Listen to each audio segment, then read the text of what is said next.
بالله من الشيطان الرجيم. بسم الله الرحمن الرحيم. ورددناه إلى أمه كي تقر عينها ولا تحزن ولتعلم أن وعد الله حق ولكن أكثرهم لا يعلمون. صدق الله العلي العظيم. حاضرین کرام، بزرگوں، دوستوں، آج تراویح میں 19واں پارہ 3 تا سے تلاوت کیا گیا. سورہ نمل خواتین سے شروع ہوتی ہے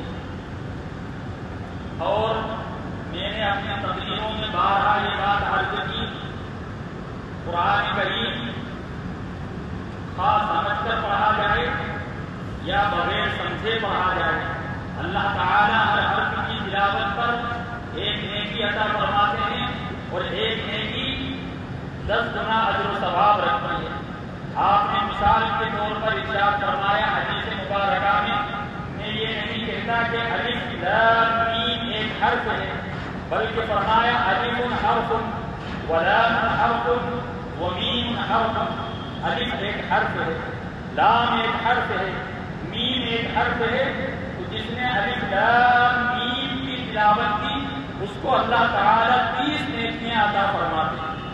پھر ہمارے محدثین نے اس کی شرح فرماتے ہوئے یہ بھی ارشاد فرمایا کہ جب ہم الف بولتے ہیں تو یہ الفاظ کے اعتبار سے تو ایک ہے، لیکن جب اس کی ادائیگی کی جاتی ہے تو اس میں 3 حرف ہیں، الف، حمزہ، لام اور فا. لام جب بولتے ہیں تو اس میں بھی 3 حرف ہیں، لام، الف، میم، لام. میم جب بولتے ہیں تو اس میں بھی 3 حرف ہیں، میم یا میم. تو بہت سارے محدثین فرماتے ہیں الف لام میم تلفظ کے اعتبار سے 90 حروف ہوئے. الف کے 3 حرف، ہر حرف پر 10 نیکیاں. تو الف جب کہا تو اس کی ادائیگی میں 3 حرف زبان سے نکلے تو 30 نیکیاں ملی. لام جب کہا تو اس کی ادائیگی میں 3 حرف نکلے، 30 نیکیاں ملی. میم جب پڑھا تو اس کی ادائیگی میں بھی 3 حرف نکلے تو 30 نیکیاں. 30 دوٹی 60 اور 30 یا 90. الف لام میم کہنے پر 90 نیکیاں اللہ تعالیٰ عطا فرمائے. بعض لوگ کہتے ہیں انسان کہ حافظ طوطے کی طرح رٹ لیا، اس نے کچھ سمجھ گیا، کچھ ترجمہ معلوم نہیں، کچھ مفہوم معلوم نہیں.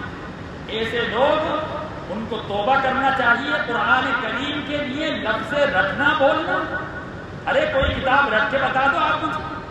محبوب کا خط، لیلا کا خط لو لے کر اس میں آپ سے عشق یا باتیں کی گئی ہوں، محبت کی اور پیار کی باتیں کی گئی ہوں، آپ اس کو چومیں گے، آنکھوں سے لگائیں گے.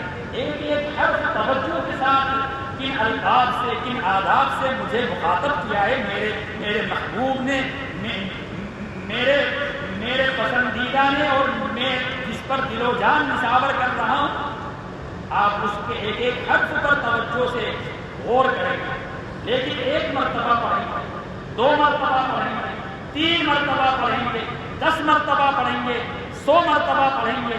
ایک دن ایسا آئے گا کہ آپ کا دل اکتا جائے گا اور آپ یہ کہیں گے کہ کب تک میں اس کو پڑھوں، اب میرا جی نہیں چاہتا پڑھنے کا، اب میں اکتا گیا، اب میں بالکل بور ہو گیا، کب تک اس کو پڑھتا ہوں. یہ قرآن کریم کا اعزاز ہے کہ اللہ تبارک و تعالی اعجاز ہے کہ جب جب قرآن کریم پڑھا جاتا ہے ایک نیا لطف محسوس ہوتا ہے. آپ اندازہ لگائیے تراویح کی 20 رکعت نماز میں ہر رکعت میں امام سورہ فاتحہ پڑھتا ہے اور سورہ فاتحہ کا پڑھنا نماز میں واجب ہے. ہمارے امام ابو حنیفہ رحمۃ اللہ علیہ کے نزدیک اگر امام کے پیچھے کوئی نماز پڑھ رہا ہے تو وہ سورہ فاتحہ نہیں پڑھے گا، خواہ وہ سری نماز ہو یا جہری نماز ہو. اب آپ یہ کہیں گے کہ آپ سری اور جہری ایسے ادب الفاظ آپ بولتے ہیں کہ ہم تو سمجھتے ہی نہیں. سری نمازیں وہ کہلاتی ہیں جن میں امام خاموشی کے ساتھ قرأت کرتا ہے. ظہر کی نماز ہے، عصر کی نماز ہے، ایسے ہی 4 رکعت والی فرض نماز کی اخیر کی 2 رکعتیں اس میں خاموشی سے تلاوت کی جاتی ہے تو وہ سری نمازیں کہلاتی ہیں.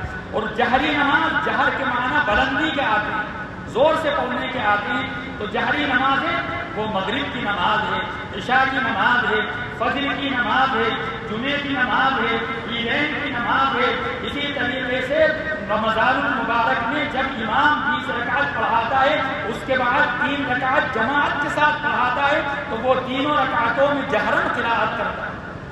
تو ہمارے امام ابو حنیفہ رحمۃ اللہ علیہ کے مسلک میں امام کے پیچھے اگر کوئی نماز پڑھ رہا ہے تو وہ چاروں رکعتوں میں خاموش رہے گا، نہ سورہ فاتحہ پڑھے گا، نہ کوئی دوسری سورت ساتھ میں ملائے گا۔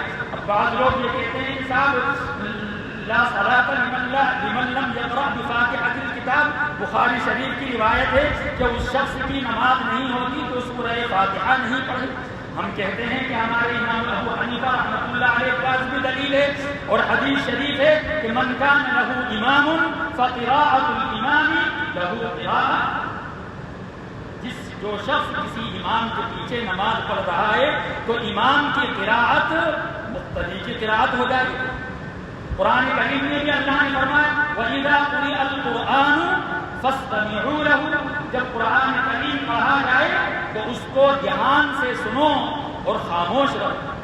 اب امام قراءت کر رہا ہے اور آپ بھی اس کے ساتھ سورہ فاتحہ پڑھ رہے ہیں، قرآن کریم کی آیت کی مخالفت لازم آ رہی ہے۔ تو ہمارے امام ابو حنیفہ رحمۃ اللہ علیہ کے مسلک میں امام کے پیچھے سورہ فاتحہ نہیں پڑھی جائے گی، اس کی دلیلیں موجود ہیں۔ بعض لوگ ایک مشن کے طور پر نئے لڑکوں کو برقرا رہے ہیں، ان کا ذہن منتشر کر رہے ہیں کہ اس مسلک میں فلاں رفع یدین نہیں ہوتا، ان کی نماز حدیث کے خلاف ہے، یہ سنت کے خلاف نماز پڑھتے ہیں۔ ایک بازار میں بیٹھنے والا آدمی جس کو اردو صحیح نہیں آتی، جو عربی کی عین سے واقف نہ ہو، وہ امام ابو حنیفہ رحمۃ اللہ علیہ پر اعتراض کرے۔ آپ اندازہ لگائیے امام شافعی رحمۃ اللہ علیہ کے مسلک میں رفع یدین ہے، یعنی جب رکوع میں جاتے ہیں اس وقت بھی ہاتھ اٹھاتے ہیں، رکوع سے جب اٹھتے ہیں جب بھی رفع یدین کرتے ہیں۔ اور یاد رکھیے رفع یدین صرف رکوع سے اٹھتے وقت یا رکوع میں جاتے وقت ہی ثابت نہیں ہے، بعض روایتوں میں سجدے میں جاتے وقت بھی رفع یدین ثابت ہے، لیکن ہمارے مسلک میں رفع یدین نہیں۔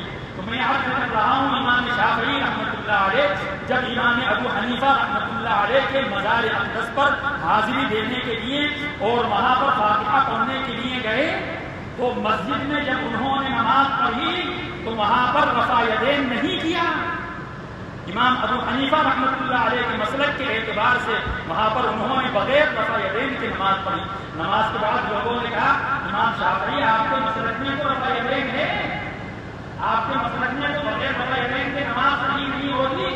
فرمایا اس صاحب قبر سے مجھے شرم آتی ہے، اتنا بڑا عالم، اتنا بڑا امام، اس کے مسلک میں رفع یدین نہیں ہے، میں یہاں پر رفع یدین نہیں کروں۔ یہ ہے احترام ہوگا، یہ ہے علماء کی قدر، یہ ہے ایک عام آدمی۔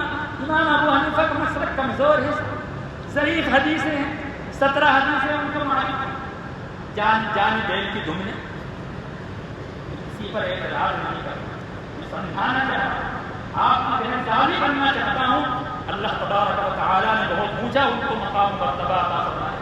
تو میں عرض کر رہا ہوں 20 رکعت میں ہر مرتبہ سورہ فاتحہ پڑھی جاتی ہے۔ کبھی کسی مصلی نمازی کے ذہن میں یہ بات نہیں آتی ارے صاحب پہلی رکعت میں پڑھ لی تھی، اب تو آپ جو سپارہ پڑھنا ہے وہاں سے شروع کرو، کب تک سورہ فاتحہ پڑھتے رہو گے، کب تک ہم سنیں گے؟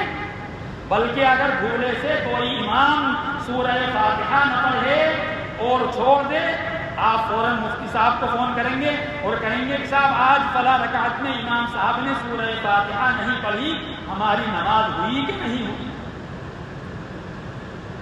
یہ قرآن کریم کا اعجاز ہے، جب بھی وہ پڑھا جاتا ہے ایک نئی چاشنی، ایک نئی حلاوت، ایک نئی مٹھاس انسان کو محسوس ہوتی ہے۔ تو اللہ تبارک و تعالیٰ نے بعض سورتیں حروف مقطعات سے شروع کی ہیں۔ حروف مقطعات وہ کہلاتے ہیں جو الگ الگ کر کے پڑھے جاتے ہیں۔ سورہ بقرہ الف لام میم سے شروع ہوتی ہے، سورہ یاسین یاسین سے شروع ہوتی ہے، الف لام میم الف لام قاف صاد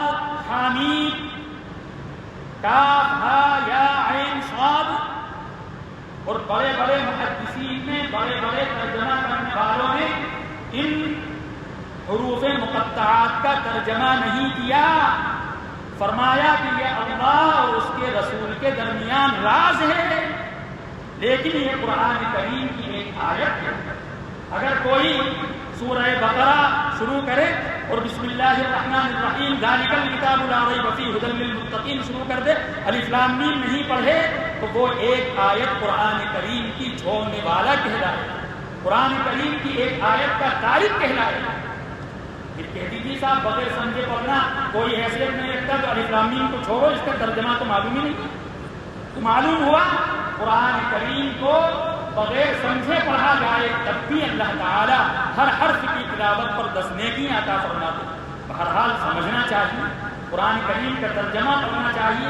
انگریزی ہم پڑھ رہے ہیں، سائنس ہم پڑھ رہے ہیں، کمپیوٹر کا کورس ہم پڑھ رہے ہیں، اور دیگر کورس بہت ہزاروں روپئے خرچ کر کے ڈاکٹر بننا ہے، انجینئر بننا ہے، پائلٹ بننا ہے، اور نہ جانے کیا کیا بننا ہے، لیکن اللہ کی کتاب کی زبان، جنت کی زبان، حضور علیہ السلام کی زبان، ملائکہ کی زبان، عربی زبان کو سیکھنے کی ہم کوشش نہ کریں۔ ارے کم از کم 10 سورتیں جو ہم نمازوں میں پڑھتے ہیں، علم تری کیف سے لے کر والناس تک، اتنا ترجمہ تو ہمیں معلوم ہونا چاہیے۔ علم تری کیف فعل ربک باصحاب الفیل، اللہ تعالیٰ کیا کہہ رہا ہے؟ ارے اس کا ترجمہ یاد کریں۔ آج کل تو بہت آسانی ہو گئی، ہندی میں کتابیں موجود ہیں، اردو میں موجود ہیں، انگریزی میں موجود ہیں، آپ کے نیٹ پر موجود ہیں، آپ کے موبائل میں موجود ہیں، لیکن ہمیں اس کی توفیق نہیں ہوتی، بحث کرنے کی توفیق ہوتی ہے۔ بحث کرنے کے لیے لگ جائیں گے، اعتراض کرنے کے لیے کھڑے ہو جائیں گے، فلاں مسلک ایسا، فلاں امام ایسا، فلاں ایسا کر رہے ہیں، فلاں مولوی ایسا، فلاں مفتی ایسا، جامع مسجد میں یہ ہوتا ہے، قافلے میں یہ ہوتا ہے، اپنا ہوش ہی نہیں، سارے جہاں کا جائزہ اپنے جہاں سے بے خبر۔ علماء پر اعتراض کیا ہے، ان کی ٹانگ کھینچی ہے، تو یاد رکھیے اللہ تبارک و تعالی پھر کفران نعمت کی وجہ سے نعمت کو سلب کر لیتے ہیں۔ جو علماء قربانیاں دے رہے ہیں، 9 سال 10 سال گھر بار چھوڑ کر کے ہاسٹل میں رہتے ہیں، وہاں کا جیسا بھی کھانا مل جاتا ہے۔ میں آپ سے عرض کروں، جب ہم 2000 میں رائے بریلی پڑھنے کے لیے گئے، 2 ہفتے گزر جاتے تھے، وہاں پر لائٹ نہیں آتی تھی۔ اپنے یہاں ٹونٹ میں کہتے ہیں نا لائٹ آ رہی ہے کیا، اپن کہتے ہیں نا لائٹ چلی گئی کیا، ماں یہ کہتے ہیں کہ لائٹ آ رہی ہے کیا۔ سردی کے زمانے میں ٹھنڈے پانی سے نہاتے، ایک دال میں ملا کرتی تھی، صبح سے لے کر 1 بجے تک کلاس میں رہا کرتے تھے، بھوک شباب پر ہوتی تھی، وہ دال جب ڈھکن ٹفن کا کھولتے تھے ایسا بھپکا دماغ پر چڑھتا تھا کہ تمام بھوک مر جاتی۔ نمکین کھا لیا، سموسے کھا لیا، اچار سے کھا لیا، ایسے وقت گزارا ہے، ایسے علم حاصل کیا۔ میں اپنی تعریف نہیں کر رہا، میں تو تحدیث نعمت کے طور پر عرض کر رہا ہوں۔ آج اللہ کے فضل و کرم سے اتنی دعوتیں ہوتی ہیں کہ کھانے سے پریشان، ایسے اللہ تعالیٰ اسباب پیدا فرماتا ہے، لوگ خوشامد کرتے ہیں کہ مولانا ہمارے یہاں آ جائیے، ہمارے یہاں آ جائیے، تو جو قربانی دیتا ہے، محنت کرتا ہے، اللہ تعالیٰ اس کو ترقیات عطا فرماتا ہے۔ اللہ تعالیٰ ہمیں علماء کی قدردانی کی توفیق عطا فرمائے۔